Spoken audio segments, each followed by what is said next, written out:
Generasi muda berpotensi besar mengalami eco-anxiety atau perasaan cemas terhadap kondisi lingkungan di masa depan. Pada 2021, Caroline Hickman dan kawan-kawan telah melakukan survei kepada 10.000 anak-anak dan pemuda, yakni di Australia, Brazil, Prancis, Finlandia, India, Nigeria, Filipina, Portugal, Britania Raya, dan Amerika Serikat. Hasilnya, seluruh responden di semua negara merasa khawatir terhadap lingkungan. Kemudian, lebih dari 50% responden dalam survei tersebut juga mengungkapkan emosi sedih, tidak berdaya, marah, dan bersalah. Mereka juga memiliki pemikiran negatif terhadap perubahan iklim. Terdapat 75% responden yang berpikir masa depan menakutkan dan 83% menganggap orang-orang telah gagal menjaga bumi.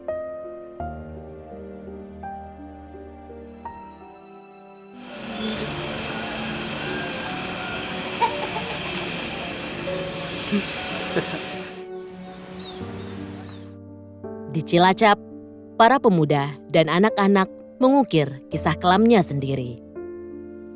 Contohnya sekolah dasar negeri 3 Selarang ini. Wajah riang anak-anak ini tidak bisa menutupi ancaman nyata terhadap lingkungan yang ada di belakang sekolah mereka. Kurang dari 50 meter, PLTU berdiri gagah dengan 3 cerobong, tempat keluarnya fly ash.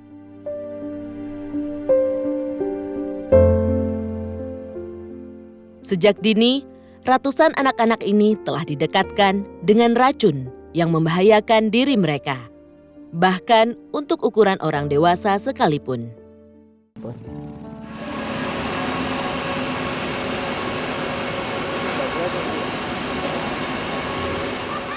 Suara bising seperti ini menjadi teman belajar mereka sehari-hari.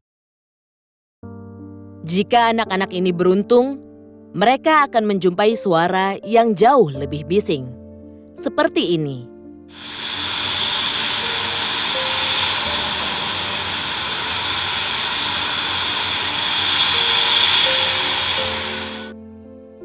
Suara bising yang ini sangat memekakkan telinga. Penyebabnya adalah kesalahan operasional PLTU.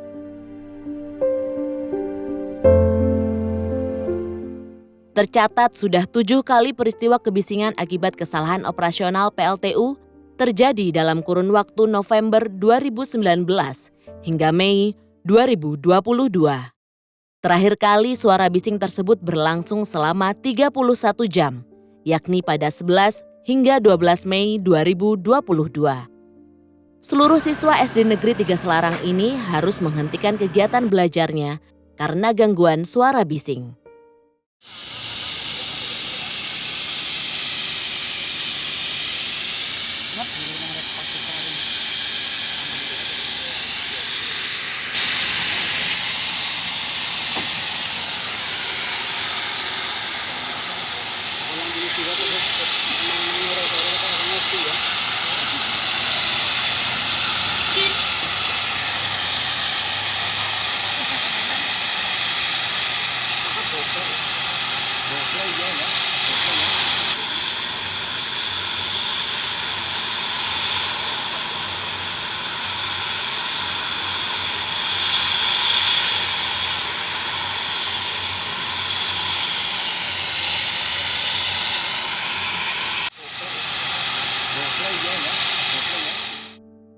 Semua catatan kebisingan tadi terjadi secara tiba-tiba. Selain mengganggu aktivitas belajar siswa, kebisingan juga mengganggu aktivitas dan jam istirahat masyarakat. Ini adalah Novi. Setiap sore, ia menemani anak-anak di kampungnya belajar pengetahuan agama dasar di TPQ Darul Falah. Ada lebih dari 50 anak yang belajar di TPQ ini. Usianya bisa dihitung jari. Yang pasti, usia mereka jauh lebih muda dari usia PLTU Cilacap. Artinya, setiap anak ini telah menghirup udara yang mengandung senyawa beracun sepanjang hidupnya.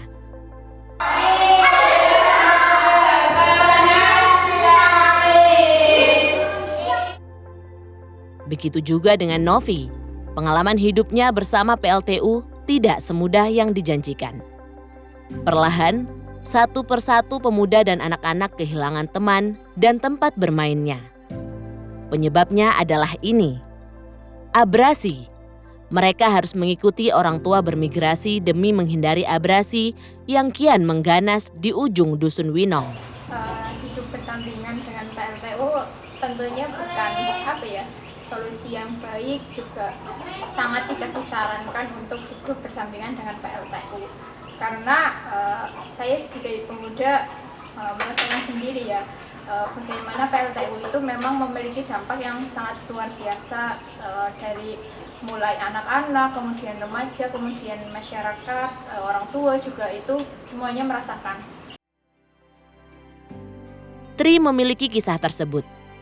Orang tuanya harus menjual rumah dan bermigrasi ke desa Menganti untuk menghindari abrasi yang mengikis bagian belakang rumah.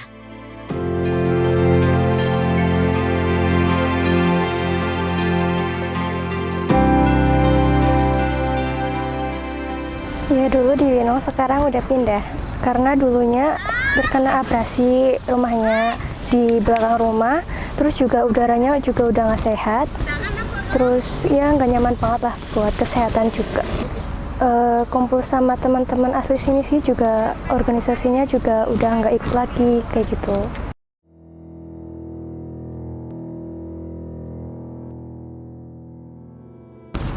Untuk pernafasan sih terutama nggak enak banget, terus buat kulit juga. Di sini kan pasti gosong ya. Kalau di sana ya udah mendingan gitu. Ya karena udaranya juga, karena panasnya, polusinya. Dari kalau saya pribadi, penderitaan yang saya rasakan sebagai pemuda itu dari mulai kehilangan teman, karena sejak terjadinya abrasi yang diakibatkan pembangunan bridging itu kan, kemudian di Desa Winong terjadi abrasi.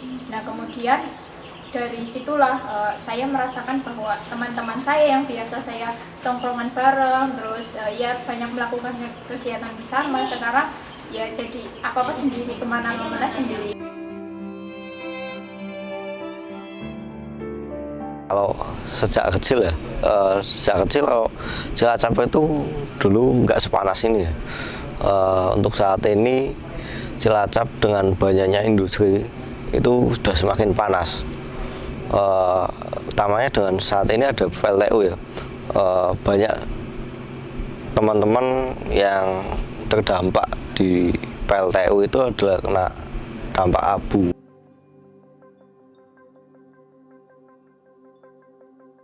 Anak-anak kecil itu terdampak dengan polusi yang diakibatkan pembuangan fly ash yang jaraknya itu kurang lebih hanya 50 meter dari pemukiman warga. Nah, efek itu yang sangat berpengaruh terhadap anak-anak, karena mereka itu banyak yang mengalami sakit ispa, kemudian gatal-gatal, yang kemudian mereka terpaksa harus berobat 6 bulan sekali, yang tentunya itu kan bukan biaya yang sangat murah. Nah karena itulah mereka pindah.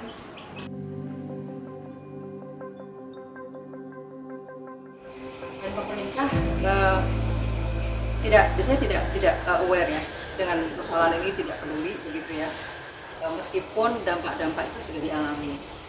Karena masalah lingkungan ini dampak kesehatannya mungkin tidak akan terlihat pada waktu yang dekat, tapi mungkin pelan-pelan akan menjadi nyata, dan itu terlambat untuk diantisipasi biasanya.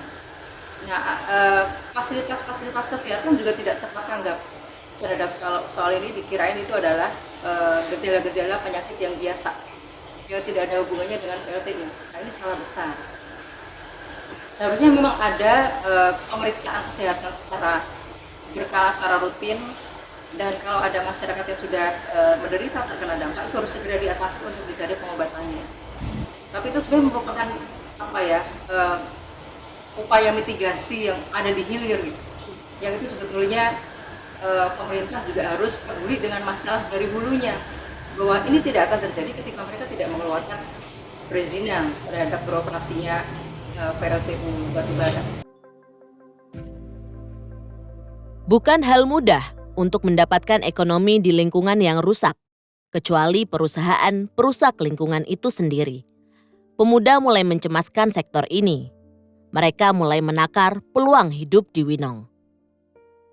Fandi memaparkan rekaman ingatannya. Pekerjaannya sebagai penguncelang mulai berubah sejak adanya breakwater. Ia mengatakan ombak yang menghantam breakwater akan mengarah ke Sungai Serayu Opak, tempat bersandarnya perahu penambang. Akibat dari itu, volume air sungai bertambah dan membuat pasang surut air sungai sulit diprediksi.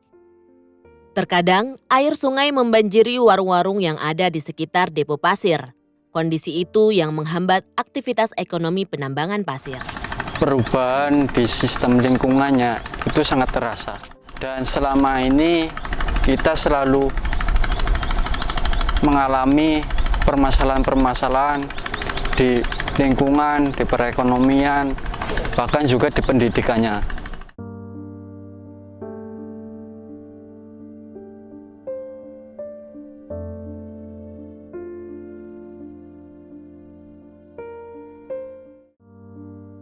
Jika merujuk AMDAL PLTU Cilacap, ada dua penyebab terjadinya abrasi. Pertama adalah pengoperasian pembangkit yang berkapasitas 1 kali 1000 megawatt yang memerlukan pasokan air sebesar 179.363 meter kubik. Untuk memenuhi kebutuhan itu, maka dibangunlah kanal intake untuk mendapatkan pasokan air laut. Sedangkan untuk perawatan kanal intake-nya sendiri, PLTU perlu melakukan pengerukan pasir sebanyak 10.800 meter kubik per tahun untuk mencegah sedimentasi. Yang kedua adalah pembangunan breakwater sepanjang 525 meter. Breakwater atau pemecah ombak dibangun untuk melindungi pelabuhan dan mengurangi sedimentasi di mulut kanal intake. Alhasil, breakwater mengarahkan ombak laut langsung menuju desa dan mengikis garis pantai. Kedua aktivitas tersebut merupakan asal mula garis pantai yang jaraknya 500 meter dari desa menjadi hanya 20 meter pada 2020. Lingkungan kayak pantai itu terkena abrasi lah. Terus juga di situ kita mengukur dari pengecekan itu abrasi itu ternyata ada permainan dari perusahaan kayak pembuatan pemecah ombak itu adalah sumber salah satunya. Terus kayak dewatering atau penyedotan dari sumber air untuk menghasilkan energi di PLTU itu juga salah satunya juga berdampak.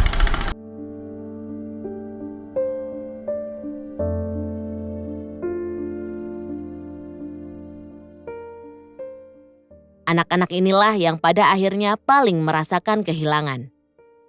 Arena bermain mereka, yakni satu lapangan sepak bola, lenyap dimakan abrasi. Peristiwa abrasi tersebut memicu kecemasan masyarakat terhadap rumah dan tanah mereka. Satu persatu warga mulai meninggalkan Dusun Winong untuk menghindari abrasi. Bagaimana anak-anak kehidupan di sini bisa bermain, tapi mereka kondisinya usia-usia anak-anak yang masih rentan, justru mereka harus bermain di wilayah yang sebetulnya dalam kondisi bahaya. Menurut pendataan secara mandiri oleh Forum Masyarakat Winong Peduli Lingkungan pada akhir 2021, terhitung 64 rumah telah dijual, 41 sedang dalam tahap pengajuan penjualan, dan 141 masih bertahan di Winong.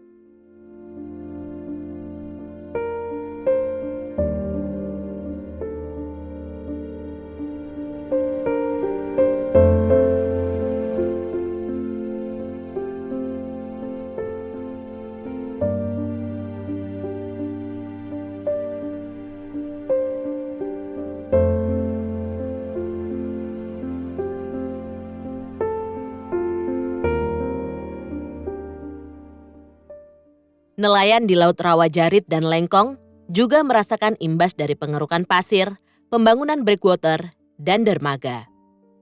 Jaraknya sekitar 15 menit dari Dusun Winong dan persis di sebelah barat PLTU. Artinya, nelayan di sini harus berbagi ruang dengan aktivitas PLTU seperti tongkang batu bara. Ini adalah Laut Rawajarit. Permukaannya cenderung tenang karena ombak dihadang oleh pemecah ombak. Namun dengan permukaan yang tenang, para nelayan di Laut Rawajarit harus kehilangan tempat bersandar perahu mereka. Penyebabnya adalah pengerukan yang dilakukan oleh PLTU yang mengakibatkan abrasi di sepanjang garis pantai Rawajarit, persis seperti di Winong. Sedangkan ini adalah Laut Lengkong, letaknya di sebelah barat Laut Rawajarit.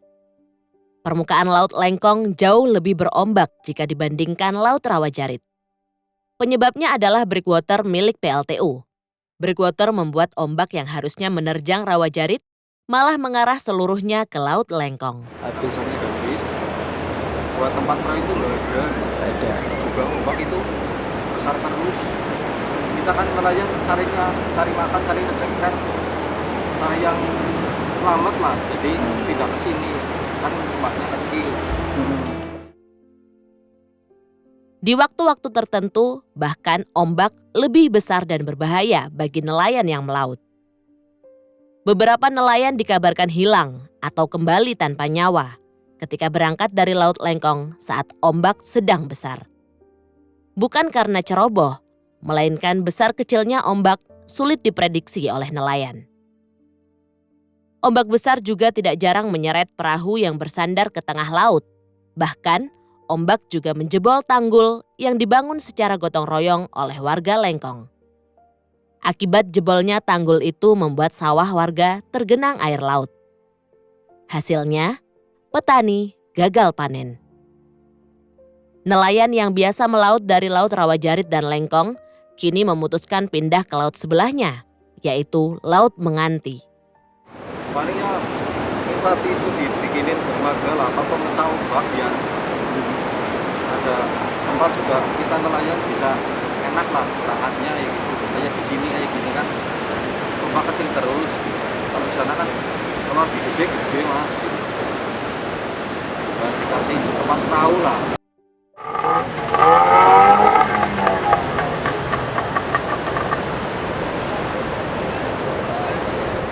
Di Laut Menganti, ombak cenderung lebih kecil dan aman bagi nelayan untuk berangkat melaut dan menyandarkan perahu.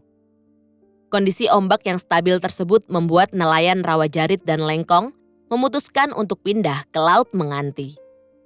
Namun ada ongkos tambahan untuk menuju Laut Menganti karena berangkatnya harus memutar. Di Lengkong dekat lah, kalau berangkat kan dekat. Misalnya mau nelayan mau berangkat jalan kaki bisa lah, kalau kesini kan jauh naik motor. Ketua kan setiap TPI punya ketua kelompok itu udah mengajukan, tapi kan kalau buat kayak gitu kan bukan dana kecil lah ya, dana besar juga harus ke pemerintah, tapi kan sampai sekarang belum di itu apa ya saya lah, cuma udah bikin proposal, udah mengajukan lah ke pemerintah.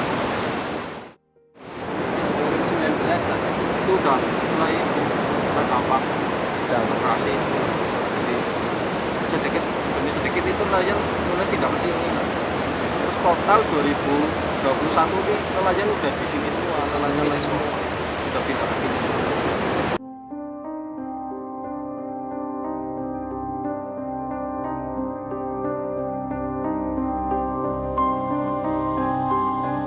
Jadi sebenarnya kita perlu berangkat bahwa PLTU itu adalah salah satu industri yang itu juga bagian dari energi kotor dan itu menimbulkan berbagai dampak yang itu sangat buruk terhadap masyarakat.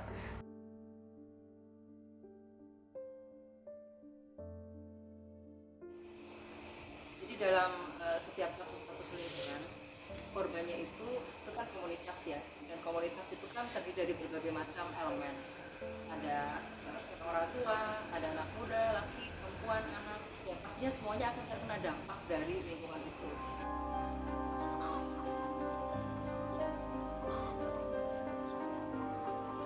tidak hanya dari skala kualitas udara, bahkan dia juga ngomongin soal darat kayak gitu, tanah, ngomongin soal air dan semacamnya.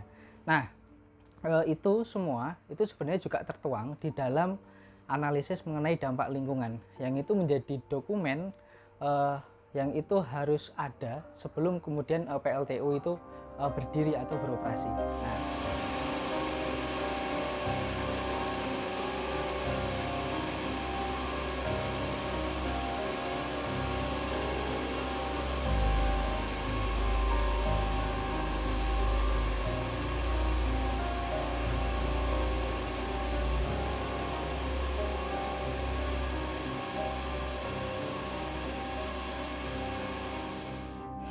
pembangunan PLTU di berbagai tempat itu menimbulkan dampak buruk bagi masyarakat, khususnya masalah kesehatan dan juga abrasi karena aktivitas PLTU. Yang itu tidak hanya menimpa mereka yang punya sawah, nelayan gitu ya, tapi orang-orang yang tergantung hidupnya pada sumber daya alam di wilayah pesisir. Para petani yang punya tanah itu kan mereka juga terhubung dengan berbagai macam elemen masyarakat, misalnya buruh tani, kemudian orang-orang lain yang tergantung dari pertanian itu, termasuk anak-anak muda.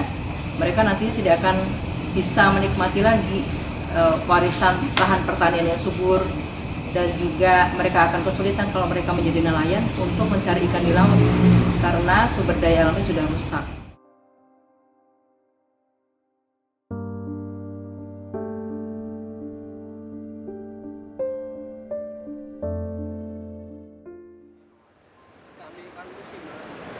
Kalau di sini kan bisa enak lah, berangkat terus loh. Kalau di Lengo kan kalau bak besar kan nggak berangkat, kayak gitu. Di sini kan ombaknya kecil, terus bisa berangkat tiap hari. Dan masalah pendapatan ya nggak mesti lah. Itu juga musiman. Kalau lagi musim banyak ya banyak, kalau sedikit ya sedikit. pertanyaannya, apakah AMDAL yang itu berisi dengan segala dampaknya itu sudah disampaikan kepada masyarakat? Nah, kalaupun masyarakat juga tahu, apakah kemudian masyarakat mendapatkan sesuatu hal terhadap pemulihan lingkungan mereka karena akibat dari dampak-dampak yang dihasilkan oleh PLTU. Nah, itu yang kemudian LBH bersama teman-teman jaringan itu mencoba menelusuri problem di sana. Nah, ternyata beberapa masyarakat banyak tuh yang kemudian tidak tahu soal dampak-dampak tersebut.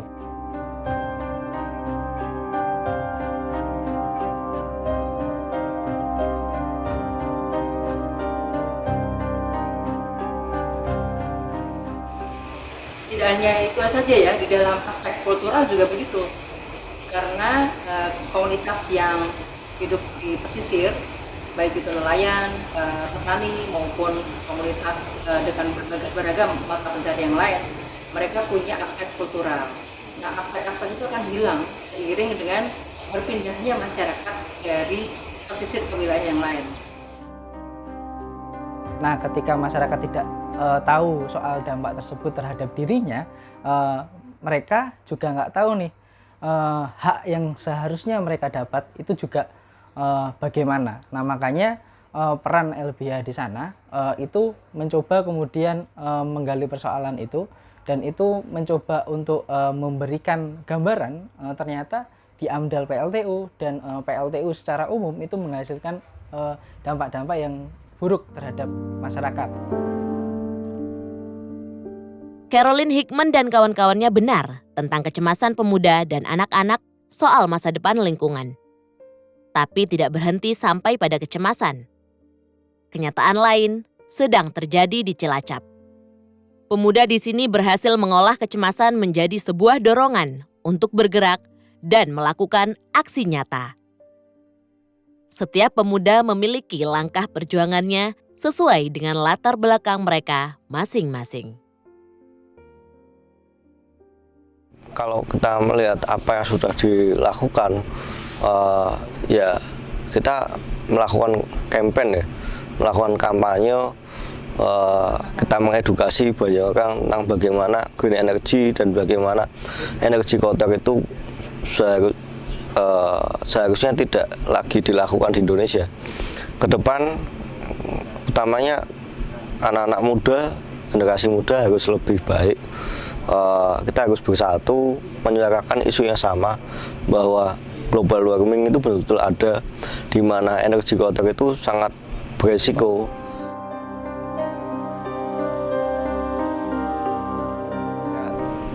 Nantinya teman-teman di Cilacap, apapun di wilayah manapun, ketika bahkan mungkin di Indonesia kita bersolidaritas, pentingnya kolaborasi satu sama lain, berjejaring, menyuarakan isu yang sama, otomatis orang yang teredukasi akan semakin banyak dan orang yang melakukan tergerak hatinya akan semakin banyak.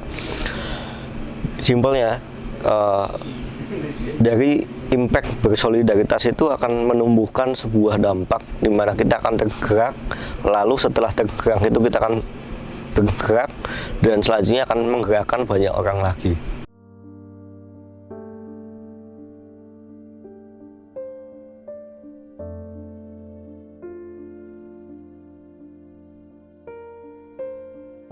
Dia tidak berhenti untuk memperjuangkan apa yang seharusnya milik saya.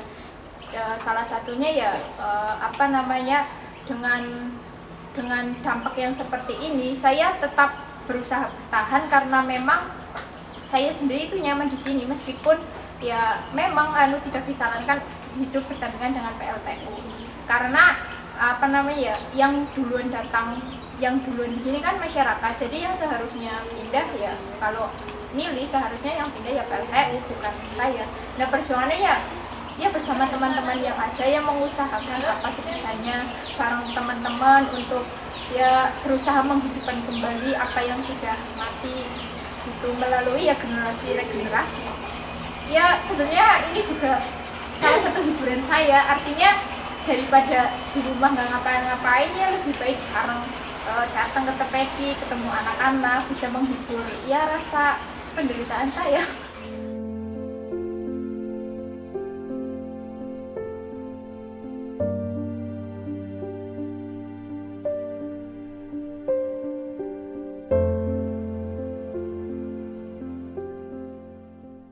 Pemuda juga membangun solidaritas untuk merawat perjuangan. Seperti yang dilakukan Novi dan Fandi, yaitu menghadiri panggung rakyat yang diadakan oleh Tambak Reja Bersatu. Tambak Reja dan Winong memang memiliki isu yang berbeda, namun bukan menjadi persoalan bagi pemuda untuk tetap menjalin solidaritas.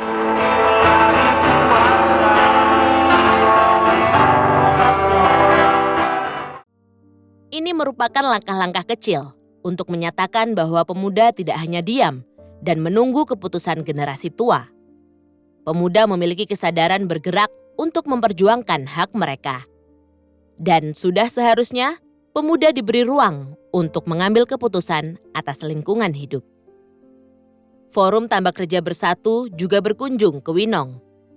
Dari 1-2 pemuda menjadi puluhan pemuda. Ini adalah modal besar perjuangan bagi pemuda untuk menuntut hak generasi atas lingkungan hidup. Kedua kelompok pemuda ini saling berbagi pengalaman dan saling menguatkan dalam berjuang.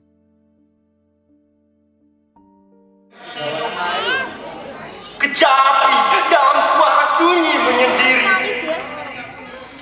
Pupuh dan kecapi membalut nyeri, menyatu dalam suara terluka, melukai, luka-luka mengangaki pada manusia, terengah-engah dalam tabung dan selang.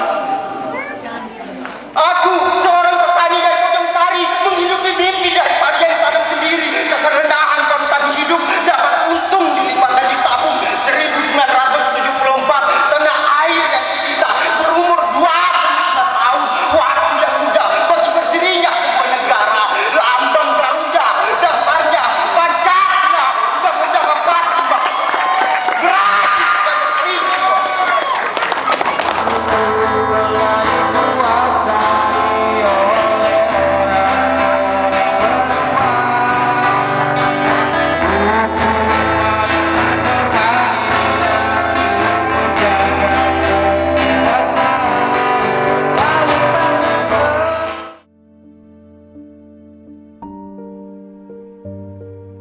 yang lebih penting, mulai terbentuk kesadaran bahwa mereka memiliki teman berjuang.